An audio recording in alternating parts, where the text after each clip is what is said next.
जंगल में एक बहुत ही गरीब पति पत्नी रहा करते थे। एक दिन टुनटुनी टुन्नू से कहती है, टुन्नू जी, लगता है इस बार अपने घोंसले की मरम्मत करवानी होगी। चारों तरफ से घोंसला टूट फूट गया है। क्या करूं? जब भी बारिश होती है मेरा मन डर से फट जाता है। टुनटुनी, मैं तो यही सोच रहा हूँ कि अपने घर की मरम्मत जल्दी से करवा लूँ, लेकिन क्या करूँ? मेरे पास अभी इतने पैसे नहीं हैं कि मैं घर ठीक करा सकूँ। चिंता मत करिए जी, ज्यादा चिंता करने से तबीयत खराब हो जाएगी। हम गरीबों का क्या है, 2 वक्त की रोटी भी अच्छे से मिल जाए वही बहुत है। घर ठीक करवाने के लिए तो पैसे चाहिए और वो हम लोगों के पास नहीं है। अच्छा, जो होगा देखा जाएगा। ईश्वर की कृपा होगी तो जल्द ही हम लोग भी अपने मकान की मरम्मत करा लेंगे। वो लोग रोज अपने टूटे फूटे घोंसले की मरम्मत करने की बातें करते रहते थे, लेकिन वो इतने पैसे जुटा नहीं पा रहे थे जिससे वो अपने घोंसले की मरम्मत करा सके। अचानक एक दिन जोरों की बारिश होने लगती है। टुन्नू, अब हम लोग क्या करेंगे? देखो ना कितनी तेज बारिश है। मुझे तो बहुत डर लग रहा है इस घोंसले में, कहीं कोई अनहोनी ना हो जाए। हमारी बेटी भी डर से बार बार रोए जा रही है। देखो जोरों से बिजली चमक रही है और बादल भी गरज रहे हैं। मुझे तो बड़ा डर लग रहा है। टुनटुनी, डरो मत, जरूरी सामान बांध लो और चलो बारिश रुकने तक भाई के घर चलते हैं। उसका घर पक्का है, वहाँ किसी बात का डर नहीं होगा। हाँ जी, आप बात तो सही कह रहे हैं। लगता है हमें भैया के घर ही चलना पड़ेगा, वही ठीक रहेगा। यहाँ रहने से तो अच्छा है। बेटी उठ, चल ताऊ जी के यहाँ चलते हैं। टुन्नू अपने बड़े भाई बंटी कबूतर के घर पहुँचता है और दरवाजा पीटने लगता है। भैया, जल्दी दरवाजा खोलो, हम लोगों के ऊपर मुसीबत आ गई है। इतनी रात गए, कौन आ गया कमबख्त? आ रहा हूँ भाई, आ रहा हूँ। क्यों बार बार दरवाजा पीटे जा रहे हो? तोड़ दोगे क्या? अरे टुन्नू, तुम इतनी बारिश में यहाँ क्या करने आए हो? और ये क्या, तुम्हारे साथ तुम्हारी पत्नी और बेटी भी है? हाँ भैया, मेरा घोंसला कमजोर हो गया है। डर लग रहा है कि कहीं इस बारिश में गिर न जाए, इसलिए हम लोग आपके यहाँ बारिश रुकने तक रहने के लिए आए हैं। आप हमें अपने घर में आसरा दे दीजिए। ये क्या कह रहे हो टुन्नू? अगर मेरी पत्नी को ये बात पता चली तो वो मेरी जान खा जाएगी। नहीं नहीं, मैं तुम लोगों को अपने घर में नहीं रख सकता। जाओ कहीं और आसरा ढूंढ लो। भैया, आप ये क्या कह रहे हैं? आप तो हमारे अपने हैं, बस ज्यादा देर के लिए नहीं, बारिश रुकने तक हमें आसरा दे दीजिए भैया। आपकी बड़ी मेहरबानी होगी। नहीं नहीं, मैं तुम लोगों की कोई मदद नहीं कर सकता। तुम लोग यहाँ से जाओ। ये कहकर बंटी दरवाजा बंद कर देता है। हे भगवान, ये कैसी विडम्बना है। हमें अपना ही भाई आसरा नहीं दे रहा है। भगवान, जल्दी से बारिश बंद कर दो। शायद भगवान ने इस गरीब की बातें सुन ली और बारिश थम गई। वो लोग अपने घर वापस जा रहे थे, तभी रास्ते में उन्होंने देखा कि एक पेड़ के नीचे एक धनवान कौवा निराश होकर खड़ा है। क्या हुआ भाई साहब, आप यहाँ उदास क्यों खड़े हैं? हाँ हाँ भाई साहब, क्या हुआ? क्या बताऊं, मेरी हवाई मोटर कीचड़ में धंस गई है और बंद हो गई है। अगर एक रात के लिए मुझे आसरा मिल जाता तो मैं कल इसे अपने नौकर को बुलाकर ठीक करा लूंगा। अगर ऐसी बात है साहब तो मेरे घर चलिए, लेकिन मेरा घर टूटा फूटा है। अगर आपको ठीक लगे तो आप एक रात गुजार लीजिएगा। अरे बहन, आप कैसी बातें करती हैं? घर टूटा फूटा हो या पक्का हो, आप मुझे अपने घर में आसरा दे रही हैं, यही बहुत बड़ी बात है। और आपसे तो मेरी जान पहचान भी नहीं है। ये कहकर फिर वो सभी टुनटुनी के घर की तरफ उड़ जाते हैं और कड़कनाथ सेठ एक रात टुनटुनी के घर गुजारता है और अगले दिन जाते समय वो कौवा टुन्नू को अपना कार्ड देता है। ये लो मेरा कार्ड, मेरी बहुत बड़ी फैक्ट्री है। मैं आपको वहाँ पर मैनेजर की नौकरी देता हूँ। आप जैसे नेक और ईमानदार पक्षी कम ही देखने को मिलते हैं। जितनी जल्दी हो सके आप आकर वहाँ पर काम संभाल लीजिए, मैं आपका इंतजार करूँगा। टुन्नू ये बात सुनकर खुश हो जाता है और 1-2 दिन के अंदर ही टुन्नू शहर जाकर सेठ की फैक्ट्री जाता है। टुन्नू, ये लो तुम्हारे नए घर की चाबी। फैक्ट्री के पास के पेड़ पर मैंने तुम्हारा नया घोंसला बनवा दिया है, तुम आज से वहीं रहोगे। और हाँ, अपनी पत्नी को भी यहीं बुला लो। ये खबर जब टुनटुनी को पता चलती है तो वो अपनी बेटी को लेकर शहर आती है और वो सभी खुशी खुशी रहने लगते हैं।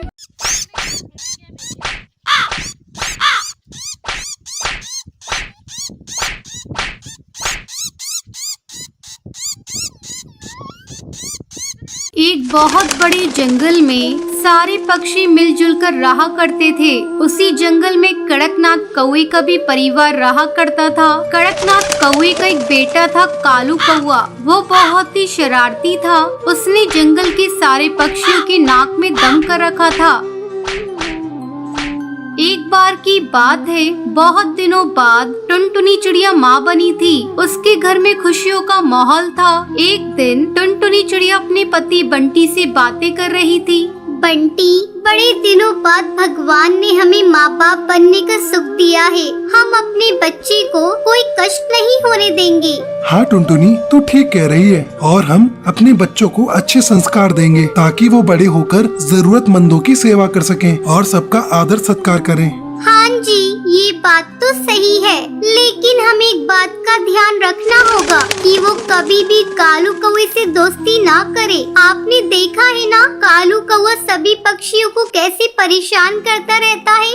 वो दोनों अक्सर अपने बच्चे के भविष्य को लेकर चिंता किया करते थे।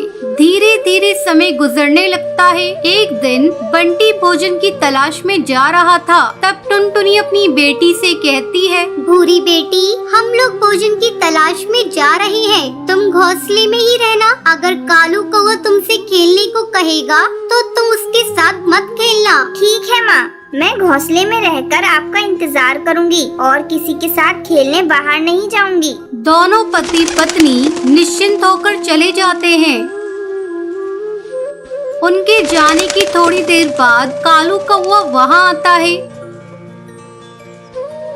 भूरी, अरे ओ भूरी, ये ले, मैं तेरे लिए मूंगफली लेकर आया हूँ। जरा खाकर तो देख, ये कितने स्वादिष्ट हैं। तब भूरी कहती है, कालू कौवा भैया, तुम यहाँ से चले जाओ। मैं मूंगफली नहीं खाऊंगी। मेरी माँ ने मुझे तुमसे बात करने को मना किया है। ये सुनकर कालू कौवे को बहुत गुस्सा आता है, लेकिन वो अपने गुस्से पर काबू करके भूरी से एक गिलास पानी मांगता है। भूरी संस्कारी चिड़िया थी। वो कालू कौवे को ठंडा पानी पीने को देती है। पानी पीकर कालू कौवा भूरी की खूब पिटाई करता है और कहता है, अपनी माँ को बता देना कि तेरी ये हालत मैंने की है। तेरे माँ बाप मेरा कुछ नहीं बिगाड़ पाएंगे। इतना कहकर कालू कौवा वहाँ से चला जाता है। भूरी दर्द से कराह रही थी। शाम को जब टुनटुनी चिड़िया और बंटी कबूतर घर आते हैं तो अपनी बेटी की हालत देखकर घबरा जाते हैं। भूरी अपनी माँ को सारी बात बताती है। तब टुनटुनी गुस्से में कालू कौवे के घर जाती है।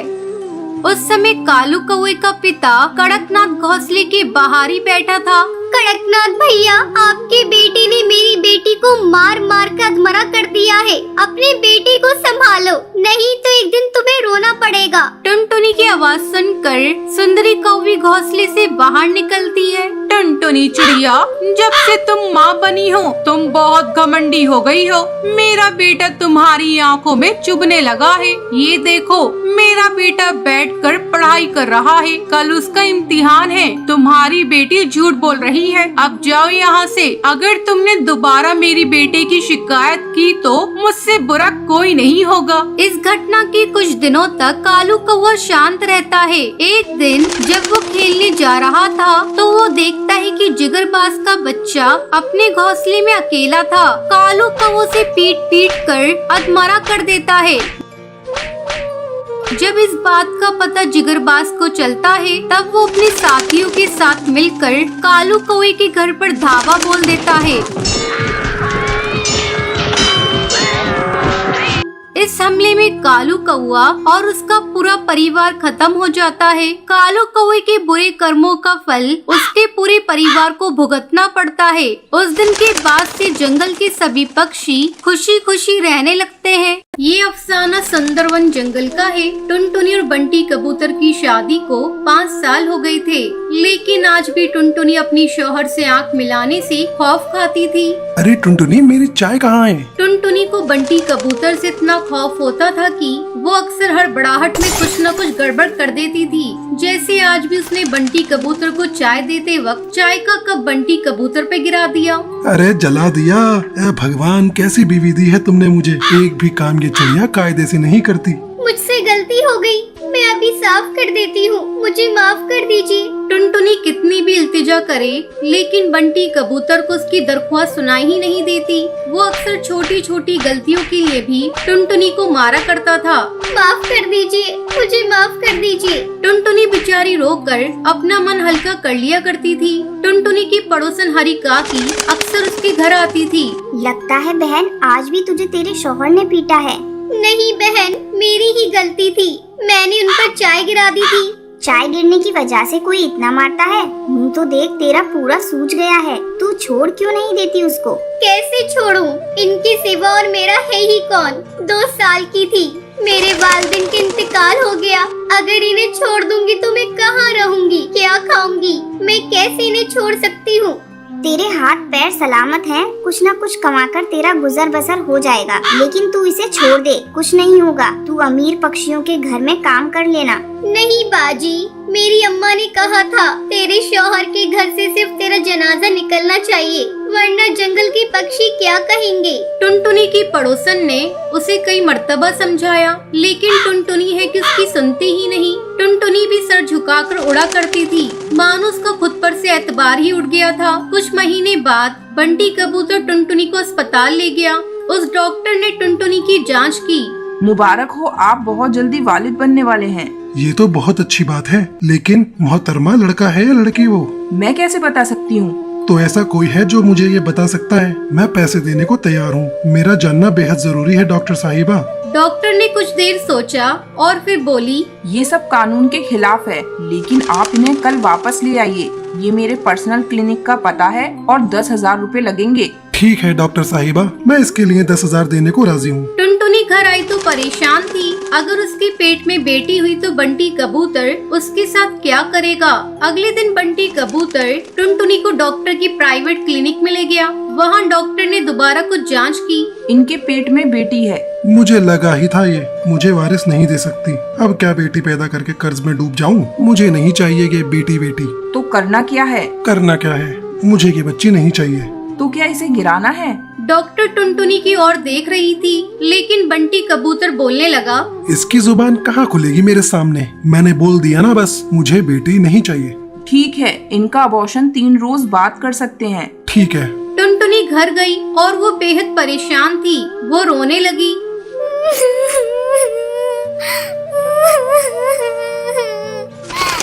जब बंटी कबूतर आया तो टुनटुनी उससे बोली, मुझे ये बेटी चाहिए। क्या कहा? तुझे बेटी चाहिए? मेरी छाती पर मूंग डालने के लिए बेटी चाहिए? और फिर बंटी कबूतर ने फिर से टुनटुनी को पीटना शुरू कर दिया। टुनटुनी बेचारी रोती चिल्लाती रही। यही सिलसिला अगले 2 रोज तक चलता रहा। टुनटुनी का शौहर रोज उसे पीटता था। तीसरी रात टुनटुनी को नींद ही नहीं आ रही थी। वो अपनी बेटी को मारना नहीं चाहती थी। क्या करे, सोचते सोचते ही वो सो गई। उसके ख्वाब में एक छोटी सी बच्ची आई जो गुड़िया से खेल रही थी, और खेलते खेलते वो बच्ची एक देवी की शक्ल में तब्दील हो गई। टुनटुनी, मैं तुम्हारे साथ हूँ। तुम्हें अपनी बेटी को जन्म देना है और मैं तुम्हारा साथ दूंगी।